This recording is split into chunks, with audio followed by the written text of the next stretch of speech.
everyone. I'm excited to be here this afternoon. I'll be in and out because of other council obligations, but this is a very important topic to me and the residents in the District of Columbia. Um, Housing in the district continues to be a huge area of concern for many residents. An article in the Washington Post stated that the District of Columbia experienced the highest intensity of gentrification compared to any other city in the United States of America. Housing prices are increasing at alarming rates. Therefore, the creation and preservation of affordable housing is critical. This hearing focused on the mayor's FY20 budget proposal for the Department of Housing and Community Development and Housing Protection Trust Fund subsidy, which is administered by DHCD. While reviewing the budget and financial plan for economic development and regulation, my staff and others perhaps found it a bit challenging to understand how the money is being spent. I and others, as well as the testimonies I've heard since this morning at this hearing regarding the transparency and equity, myself, I want the public to know where the money is being spent, distributed, and moved to each account, and how we operate this money, because it's really your tax dollars. Currently, DHCD does not have a user-friendly way for the public to know how the agency is operating. I hear complaints from residents every day about DHCD's lack of transparency.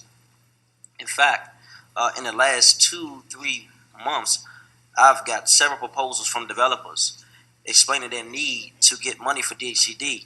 And when I asked them how many of these affordable housing goes between 0 to 30% AMI or 31% AMI, the numbers are very low. And some of these projects have since been funded.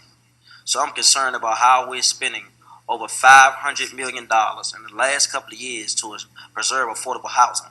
This is not something that the DC wants. This is something DC needs. DC is spending over $80,000 a day to provide services for the most neediest residents of DC. And I heard a statistic as well as the number of 4,300 residents have already left the district. I tell this story all the time. I was in West Virginia at least 4 to 5 times, and 2 of those times I ran into residents who saw me and knew me, and they said they was from Washington, D.C. I'm trying to figure out how many other residents are fleeing D.C. because the council and the mayor have not done a good job of being responsible with this money that's supposed to go to the neediest residents of District of Columbia. Today, along with Council Members Evans, Che, and Bonds, I introduced some legislation to speak to the Housing Production Trust Fund. Well, let me pull this up because I don't want to forget about the other members that were co-sponsors as well. So the other co-sponsors were Grosso, McDuffie, Allen, Todd, and Robert White.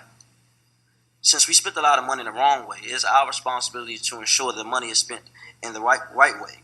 So this new bill, called the Housing Production Trust Fund Affordability Levels Amendment Act of 2019 that was introduced today, is designed to give all residents of the District of Columbia a fair shot and address the critical needs for more affordable housing units for extremely low-income residents.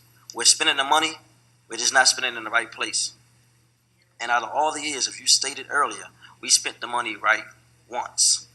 In Ward 8, we spent a lot of money on affordable housing, and I think it was about 500 units designated for 0 to 30% AMI. And 51% to 80% AMI, over 1,500 units in Ward 8, with the area median income in Ward 8 is about $30,000 a year. This is not for the residents of District of Columbia. This is to draw new residents to the district to live here, while the residents who've been here through the struggles and long haul get pushed to the side. I look forward to hearing more testimony from you today as we continue to get this right. Thank you. Thank you, Councilmember White, and we too are, I think every office is poised to look at how we spend money in the trust fund and how we are proposing to spend money, any new monies as it relates to housing. And I think a part of that equation or that analysis has to be, we have to take a look at what it costs to actually produce these units. And that's why I was drilling so others may eat. So I know that they do produce our very extremely low income units. So thank you again.